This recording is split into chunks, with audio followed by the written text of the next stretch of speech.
Bom dia, igreja. Bom dia, amigos. Hoje nós vamos estudar mais uma porção da Palavra de Deus. E eu convido vocês a abrirem a Bíblia comigo na Carta aos Romanos, no capítulo 3, versículo 23. Porque todos pecaram e destituídos estão da glória de Deus. O nosso assunto de hoje vai ser sobre o que é pecado. É um tema assim que as pessoas não gostam muito de ouvir, a sociedade não gosta muito de falar sobre isso por algumas razões. O ser humano ele não gosta de admitir que ele é mau e a sociedade hoje opera um pensamento que não quer aceitar palavras que são pessimistas, palavras ruins, e elevar a mente somente para pensamentos positivos. Mas a Bíblia ela é clara que esse é um tema muito importante para que nós possamos aprender e precisamos falar. Antes de começarmos o nosso estudo, a nossa meditação sobre esse tema, eu convido a todos que orem comigo, para que a palavra de Deus possa ser direcionada pelo Espírito Santo, que eu possa ter iluminação e que ela chegue ao coração de todos aqueles que estão ouvindo e possa contribuir de alguma forma para aquelas pessoas que, ou aqueles cristãos que às vezes carregam ainda o peso do seu pecado passado, não se sente plenamente perdoado, ou aquele cristão que luta com aquele pecado persistente, que ainda ele não consegue lidar com essa situação, ele não sabe muito bem o que fazer, ou aquele que não é cristão, para que ele se reconheça pecador e todos nós possamos ter um entendimento mais profundo do que Jesus fez por nós naquela cruz do Calvário. Então peço aos irmãos que curvem a cabeça e orem a Deus nesse sentido. Senhor nosso Deus e eterno Pai, nesse momento que paramos para poder estudar mais uma porção da sua palavra, eu peço, Senhor Deus, a iluminação do Teu Santo Espírito da graça, para que tudo aquilo que a Tua serva, Senhor Deus, disser aqui, tenha direção e aprovação do Senhor. Ilumina também a mente e o coração dos amigos, dos irmãos que estiverem ouvindo e participando desse estudo, Pai. Usa a Tua palavra, Senhor Deus, para realizar o Seu bom propósito no coração de cada um de nós, nos levando, Senhor Deus, ao entendimento da Sua vontade e também ao cumprimento, Senhor Deus, também da Sua boa e perfeita vontade. Eu oro confiando, Senhor Deus, e me apoiando inteiramente na graça, Senhor Deus, e na misericórdia que há no nome de Jesus. Amém. Então nós vimos aqui que porque todos pecaram e destituídos estão da glória de Deus. Como eu disse, o nosso tema hoje é o que é pecado. Pecado é uma inclinação interior, ou seja, atos, pensamentos ou disposição ou estado interior para fazer o mal. Pecado também é rebelião, é desobediência, ou seja, conhecer a verdade de Deus, seja a verdade revelada geral de Deus ou a verdade revelada especial de Deus na pessoa de Cristo ou na própria palavra de Deus e rejeitá-la. Também pecado é incapacidade espiritual, ou seja, aquela incapacidade interior do nosso caráter, a nossa moral caída. Também pecado é o cumprimento incompleto dos padrões de Deus, ou seja, fazer algo ou deixar de fazer algo que Deus ordene ou que Deus deseje.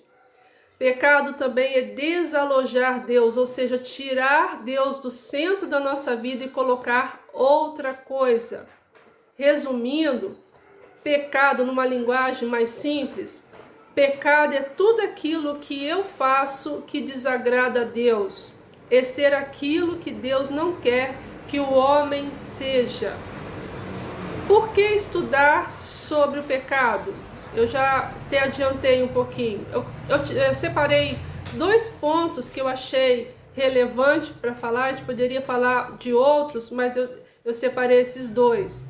Primeiro, que muitos cristãos, mesmo depois da sua justificação, da sua regeneração, ou seja, seu novo nascimento, por não compreenderem muito bem a respeito desse assunto, o que Cristo realmente fez por ele para resolver o problema do seu pecado, pode viver nesse presente angustiado pelo peso do pecado passado ou do pecado que ele comete no presente, e assim ele pode se privar da graça de Deus, ele pode levá-lo a ter medo do futuro, ele pode levá-lo, esse cristão, medo da morte, pois ainda ele pode ter dúvidas a respeito da sua salvação se ele não compreender perfeitamente, ou melhor, a respeito dessa situação.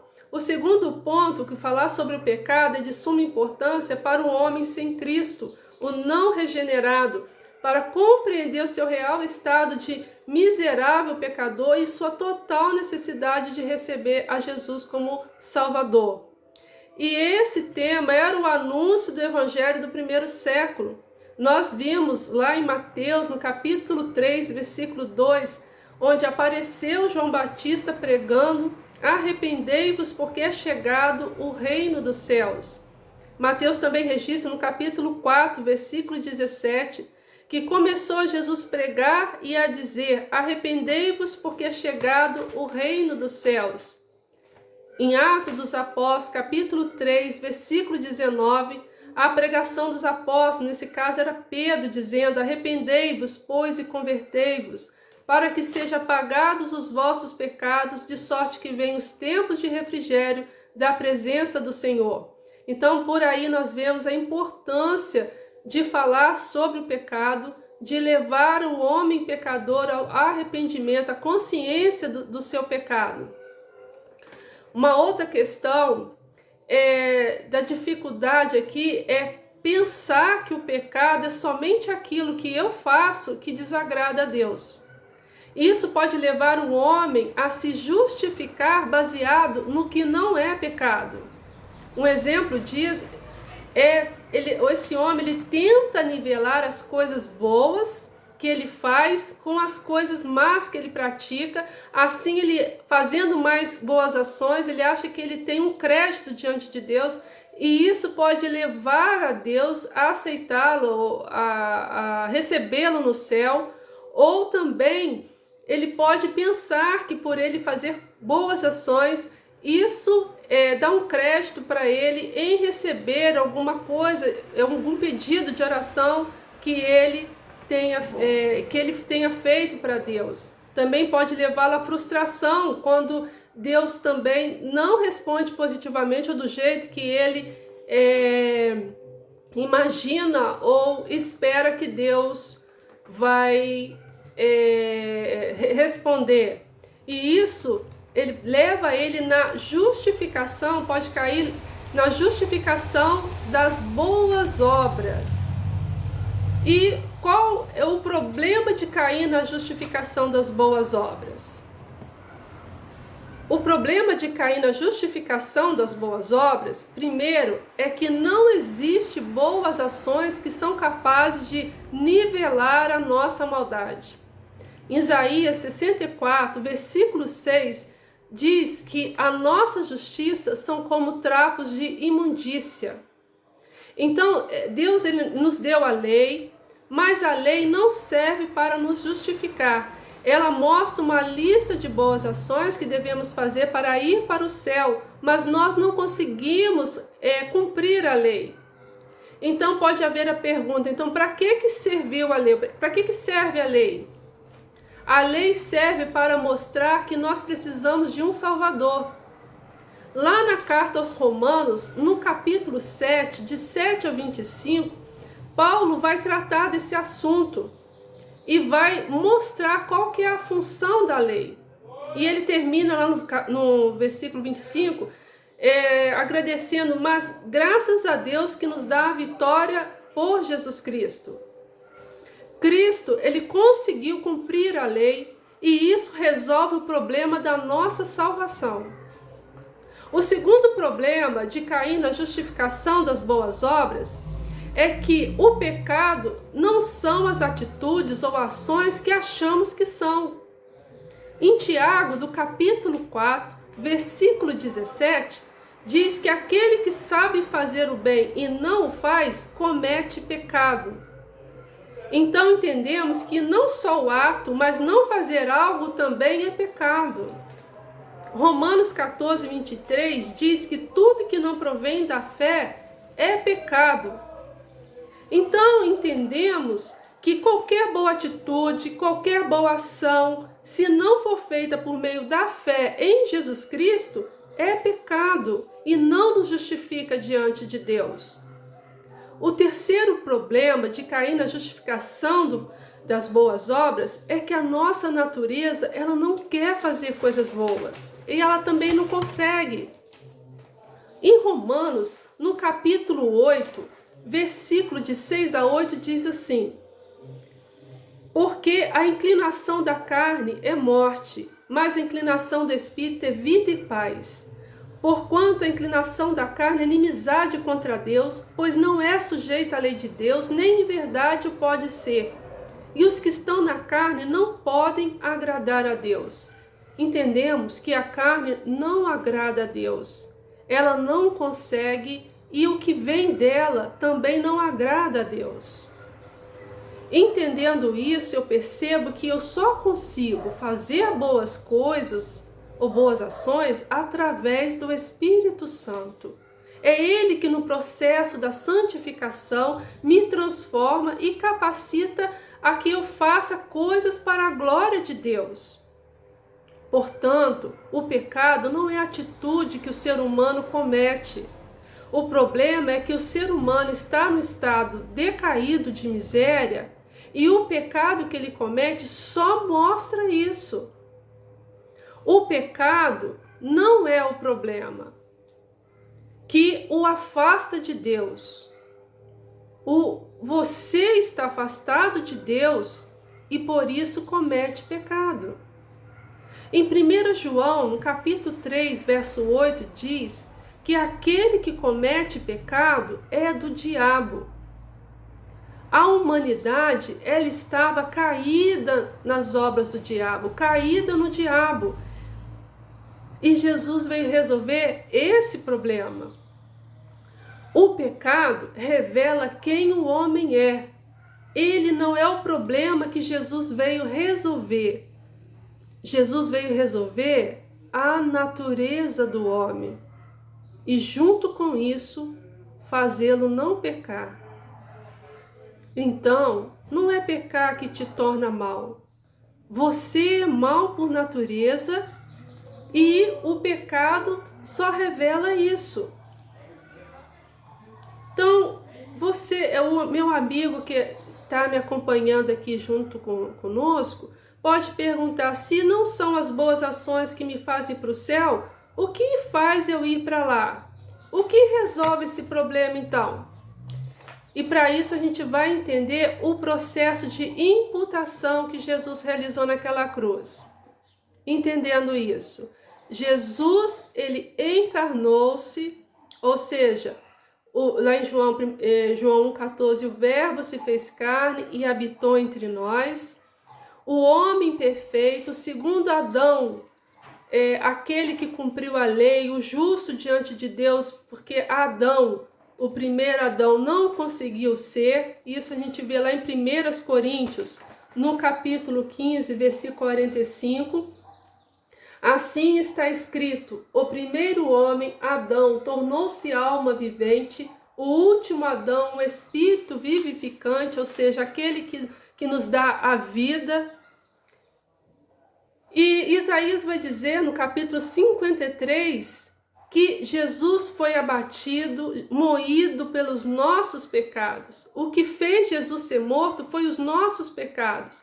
Tudo aquilo que fazemos caiu sobre Cristo. E Ele carrega o peso do meu pecado e resolve esse problema, o meu problema. E toma o meu lugar diante de Deus. Ele toma o meu lugar e sofre a ira de Deus. Então, se Jesus assumiu o meu lugar, naquele momento Jesus era o injusto, para onde que vai a justiça de Jesus? Vai para os pecadores, aquele que aceita, que reconhece esse pecador, que aceita o sacrifício de Jesus. Então, Cristo, ele conquistou a justiça diante de Deus. Ele foi o perfeitamente justo. Então, como ele tomou o meu lugar, a sua justiça, o meu pecado passou para ele, a justiça dele passou para mim, para quem recebeu ele como Salvador. Então, Cristo toma, entendendo isso, resumindo, Cristo toma o nosso pecado e imputa a nós a sua justiça. Se o nosso pecado é imputado a Cristo, a justiça de Cristo é imputada a nós. Nós vemos lá, confirmando o que eu estou falando, lá em 2 Coríntios, capítulo 5, versículo 21, diz que aquele que não cometeu pecado, Deus o fez pecado por nós, para que nele fôssemos feitos justiça de Deus. 2 Coríntios 5,17 diz: se alguém está em Cristo, nova criatura é. Concluo até aqui que o pecado não é mais problema para mim. Cristo resolveu esse problema antes de eu nascer naquela cruz do Calvário. Apocalipse 13, versículo 8 diz que o Cordeiro foi morto antes da fundação do mundo. Romanos 5,19 diz que pela obediência de um, Cristo, muitos serão constituídos justos. Alguém poderia perguntar: Cristo resolveu o problema do pecado. Agora eu posso continuar pecando? Eu tenho carta branca para pecar? Pensando nisso, Paulo responde essa pergunta em Romanos 6, de 1 a 2. Que diremos, pois? Permaneceremos no pecado para que abunde a graça? De modo nenhum. Nós que já morremos para o pecado, como viveremos nele ainda? A nova natureza não consegue ser escrava do pecado. O pecado incomoda o homem regenerado, porque Cristo resolve o problema da natureza. Por isso, o novo convertido não consegue viver uma vida de pecado. O Espírito Santo que vive em nós torna isso possível. E no processo de santificação vamos sendo restaurados, começando a ser livres do pecado que habita em nós. Então, o pecado na vida do cristão, ele é algo acidental. Ele não pode ser uma coisa rotineira, corriqueira. O novo convertido não pode ter mais, viver uma vida de prática no pecado, escravo do pecado, porque Jesus resolveu o problema da natureza desse novo convertido. Então, se eu vivo uma vida de pecado e o pecado não me incomoda, há uma coisa errada com isso. Resumindo, o que Cristo fez por mim? Naquela cruz do Calvário, eu fui livre da culpa do pecado em Cristo. Todo pecado passado, presente e futuro, Jesus já pagou. Eu vou sendo livre do poder do pecado, que é o processo de santificação que nós conhecemos dia após dia. E quando Cristo voltar e restaurar todas as coisas, eu serei livre da presença do pecado. Então, agora eu não preciso mais me preocupar com o pecado. Eu preciso me preocupar em viver para a glória de Deus e revelar essa nova natureza que Jesus formou em mim por meio do seu Espírito Santo. Como o cristão deve lidar agora com o pecado? Para fixar o que nós falamos até aqui. Em 1 de João, no capítulo 2, 1 e 2. Meus filhinhos, essas coisas vos escrevo para que não pequeis. Mas se alguém pecar, temos um advogado para com o Pai, Jesus Cristo o justo. Ele é a propiciação pelos nossos pecados, e não somente pelos nossos, mas também pelos de todo o mundo. Então, primeira coisa, como o cristão deve lidar agora com o pecado? Não peque. E se pecar, temos um advogado diante de Deus. Diz a palavra do Senhor que se nós confessarmos os nossos pecados, Ele é fiel e justo para nos perdoar de todo pecado e nos purificar de toda injustiça. Terceiro, não deixe ficar sobre você o peso do pecado que Jesus já pagou na cruz. Aquele pecado, alguma coisa que incomoda do passado, Jesus já levou esse peso. Leve até Jesus. Ele já carregou por você. Quarto, não preocupe em viver agora essa nova... Se preocupe em viver agora essa nova natureza que habita em você, segundo o Espírito Santo que já está te justificando. Não procure te justificar pelas suas obras, nem agradar a Deus pelo que você faz. Se você está em Cristo, você não consegue ser mais agradável a Deus do que você já é. Não há nada mais que você possa fazer. Não há perfeição que você possa alcançar que seja melhor do que aquilo que você já tem em Jesus Cristo. Agora, meu irmão, procure fazer tudo para a glória de Deus. Essa deve ser a nossa motivação. E você, meu amigo, que chegou até aqui conosco, saiba que tem uma salvação posta para você. Saiba que você é pecador, mas que Jesus já conquistou a vitória para você. Pode te libertar e te dar uma vida plena, uma vida de graça, de comunhão com Ele. Que, de alguma forma, esse estudo possa ter te abençoado. Abençoado a todos como tem me abençoado. Para que agora nós possamos viver para a glória de Deus, viver em comunhão para Cristo e nos preocupar com isso, em viver em novidade de vida. Que Deus nos abençoe, amados irmãos.